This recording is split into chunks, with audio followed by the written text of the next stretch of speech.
नमस्कार दोस्तों, स्वागत करता हूँ आज के इस नए वीडियो में। इस वीडियो में मैं हिंदी व्याकरण के बहुत ही इम्पोर्टेंट ऑब्जेक्टिव प्रश्न को बताने वाला हूँ, जो कि आपके बोर्ड एग्जाम के लिए बहुत ही ज़्यादा एमवीवीआई रहने वाला है मेरे भाई।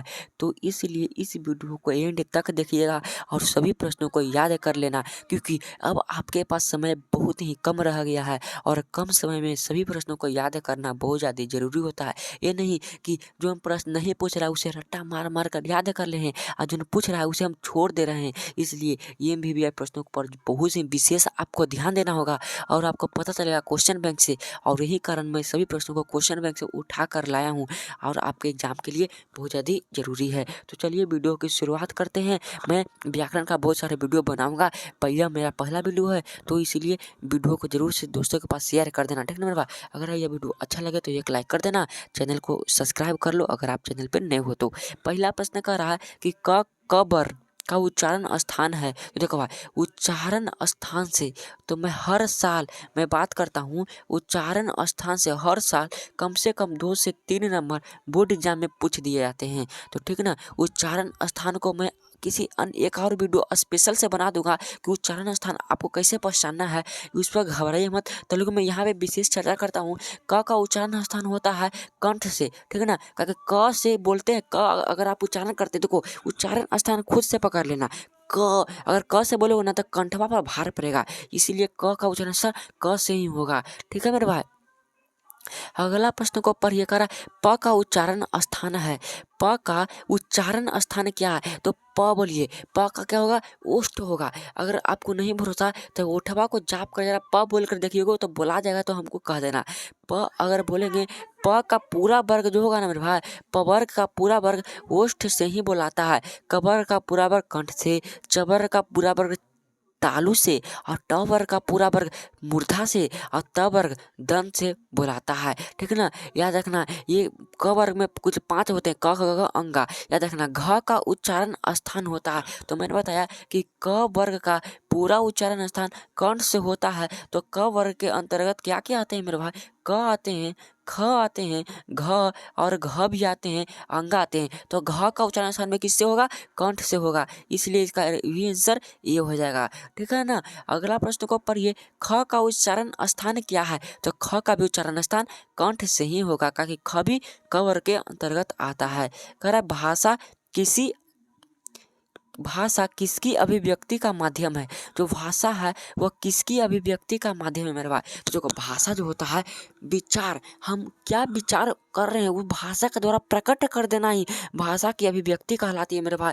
तो भाषा जो है विचारों का अभिव्यक्त करना ही विचारों का माध्यम होता है। भाषा 3 प्रकार के होते हैं, ठीक ना। संकेत द्वारा सांकेतिक भाषा, बोलकर मौखिक भाषा, लिख कर लिखित भाषा, ठीक ना। अगले प्रश्न को पढ़िए, व्याकरण वह ज्ञान है जो क्या करता है? तो मैं बता देना चाहता हूँ कि मानवता के आधार पर भाषा प्रदान करता है, ठीक है ना। व्याकरण जो है मानवता के आधार पर भाषा प्रदान करता है, ठीक है ना। घ का उच्चारण स्थान क्या है मेरे भाई? कमेंट में इसका जवाब आप बताइएगा, ठीक है ना। अगर विसर्ग का उच्चारण स्थान क्या है? तो देखो भाई, मैं यहाँ पे एक चीज़ और आपको क्लियर कर देना चाहता हूँ कि देखो, जो क वर्ग है उसका उच्चारण स्थान तो कंठ से होबे करता है। तो कंठ से किसका किसका उच्चारण स्थान होता है? तो मैंने बता दिया कि क वर्ग का उच्चारण स्थान कंठ से होता है मेरे भाई, लेकिन साथ में अ और आ रहे तो उसका उच्चारण स्थान भी कंठ से होगा। और साथ में अगर विसर्ग रहे तो उसका भी उच्चारण स्थान मेरे भाई कंठ से ही होगा, ठीक ना। तो इसका उच्चारण स्थान कैसा होगा? कंठ से होगा। मोस्ट इम्पोर्टेंट प्रश्न है, निम्नलिखित में कौन महाप्राण अघोष वर्ण है? तो छ होगा मेरे भाई, ठीक है। करा दीर्घ उध्वनि का उच्चारण स्थान क्या है? तो दीर्घ उ बोलिए, तो उ दीर्घ उ बोलेंगे ना भाई तो ओठ पर भार पड़ेगा, ओठ हो जाएगा। निम्नलिखित में महाप्राण वर्ण कौन है? तो छ, ठीक है। कहिए, निम्न वर्ण का उच्चारण स्थान कंठ एवं तालु के सहयोग से होता है। कंठ से भी होता है, तालु से भी होता है। तो ये ऐसा वर्ण है जिसका उच्चारण स्थान कंठ और तालु से भी होता है। आप इसे तो ऑप्शन देकर भी पहचान सकते हैं। म का उच्चारण स्थान ओठ से होता है, तो ये तो नहीं होगा। यहाँ पे ख का उच्चारण स्थान कंठ से होता है, लेकिन कंठ प्रस्तालु पूछ रहा है तो ये भी नहीं होगा। और च का उच्चारण स्थान तालु से होता है, लेकिन दोनों मिलाकर जिसका उच्चारण स्थान हो यानी ए से होगा। ठीक है ना मेरे भाई। किस वर्ण का उच्चारण स्थान कंठ और ओष्ठ के सहयोग से होता है, तो मेरे भाई ए जो है उसका उच्चारण स्थान ओ का उच्चारण स्थान जो है कंठ और उससे भी सहयोग से होता है। अनुस्वार का उच्चारण स्थान क्या है, तो अनुस्वार का उच्चारण स्थान मेरे भाई नासिका से होती है। ठीक है। निम्न में कौन द्रववाचक संज्ञा है जिससे किसी वस्तु को हम गिन नहीं सकते, खाली माप और तौल सकते हैं। पानी जैसा कि द्रववाचक संज्ञा के अंतर्गत आता है। अगला प्रश्न को पढ़िए मेरे भाई। संज्ञा के कितने भेद होते हैं, तो संज्ञा के 5 भेद होते हैं। बच्चा भी जानता है। जन्म से लेकर मृत्यु तक तो संज्ञा रट्टा मार के याद कर लेते हैं, बचपने से याद रहता है कि संज्ञा 5 प्रकार के होते हैं। समूहवाचक संज्ञा ऐसे होते हैं, तो ना किसी व्यक्ति वस्तु स्थान का बोध करने वालों को शब्द को कहते हैं। किसी विशेष व्यक्ति का रहा, विशेष जैसे ही कह दिया, अगर विशेष जैसे ही कह दिया तो समझ आना कि वह व्यक्तिवाचक संज्ञा की बात कर रहा है, क्योंकि इसमें विशेष अंतर्गत आते हैं जो दुनिया में सिर्फ एक हो। किसी वस्तु या प्राणी के संपूर्ण जाति का बोध हो, तो जैसे जाति का दिया तो जाति तो जातिवाचक संज्ञा, सिंपल बात। ठीक है ना। कर व्यक्ति या पदार्थों के धर्म या गुण का बोध कराने वाले शब्द को कहते हैं। तो धर्म और गुण जैसे ही पूछ दिया, धर्म और गुण, तो वह भाववाचक संज्ञा के अंतर्गत आते हैं। आपको परिभाषा आता होगा। ठीक है ना। पदार्थों के समूह का बोध हो, समूह का बोध कराने वाले शब्द को कहते हैं। तो पदार्थ का, तो मेरे पास पदार्थ है तो वह तो जरूरी है, ये पदार्थ है तो मेरे पास वह भी समूहवाचक ही संज्ञा होगा। पदार्थ के समूह का बोध कर रहा है, जैसे नाम के समझ लो मेरे भाई, नाम समझ कर तुम उसका परिभाषा भी बोल सकते ना हो। तो पदार्थों के समूह का तो समूहवाचक संज्ञा होगा।